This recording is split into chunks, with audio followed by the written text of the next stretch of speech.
Hey bunnies and foxes et al. This is not really an essay, more of a lazy open video letter to nobody about beloved YouTube science man Kyle Hill and his video Superintelligent AI must be illegal. A title I don't necessarily disagree with, but not a video I agree with really at all, given that it is just an anti-AI think piece that conflates neural networks with true AI. But that's not really the point of my letter. In this video, Hill walks out the gate with a very quick allusion to Nick Bostrom's paper, The Vulnerable World Hypothesis.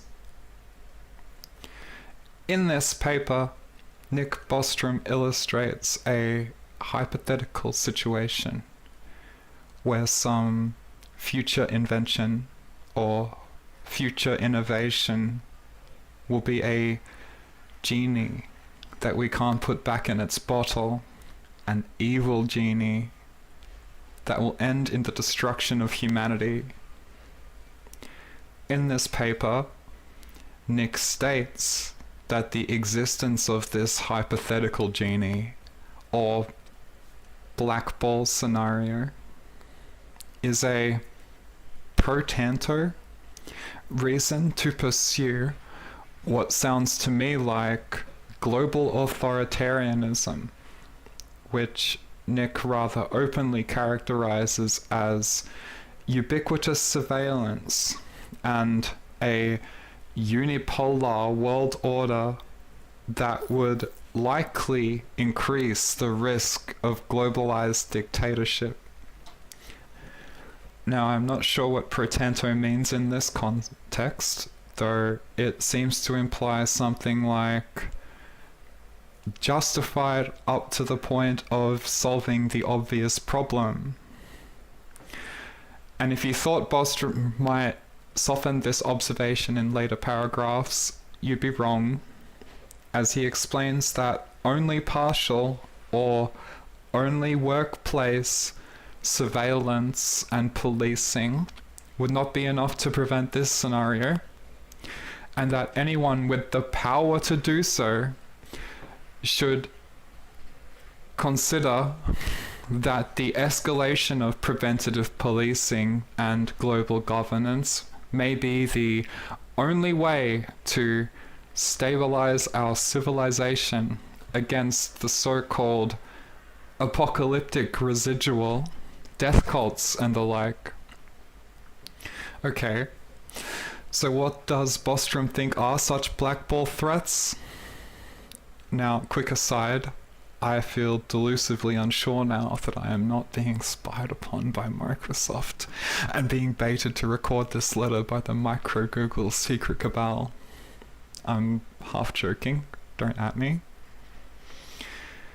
I was studying Bostrom not 8 weeks ago, and that's why I know about this paper called Informational Hazards, also by Bostrom, which I enjoyed reading, and which I discovered thanks to my interest in the origins of the quasi-fictional concept of cognito hazards, which I believe were inspired by this paper by Bostrom and coined in the fictional universe of the SCP Foundation.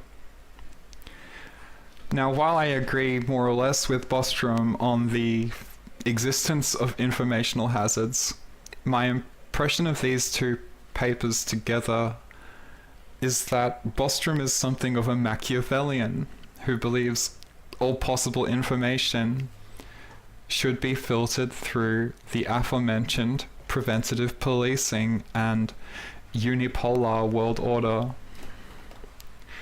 Bostrom classifies people's very attention as a vector of informational hazard, and sure, But now, it's not so difficult for me to imagine Bostrom handing the keys to a system where creative pursuits and scientific ideation must be pre-approved by whatever existing world government promises at that time to keep us all safe.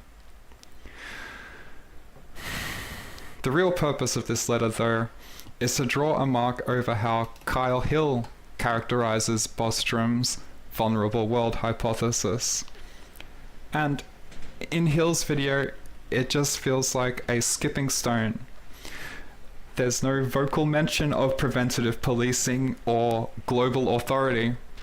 Hill instead briefly and visually only flashes these more extreme views, while vocalizing the character of these views as humanity coming to possess an ability to handle a clear and existential threat. Extraordinary preventative measures, wink wink, not really wink wink, and shared goals for the future. Bostrom's paper is then left in the dust by Hill's video, having served its purpose to justify the rest of the video. What's my point here? I don't know. Probably when you consume a video essay, consider reading the papers that have been referred to by that video before you drop a like or comment on that video.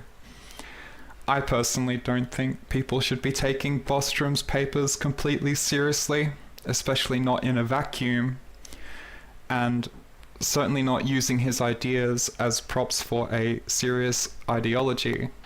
They're more like ideological exercises, and I don't really appreciate the ideological muscles that they seem to try to be strengthening.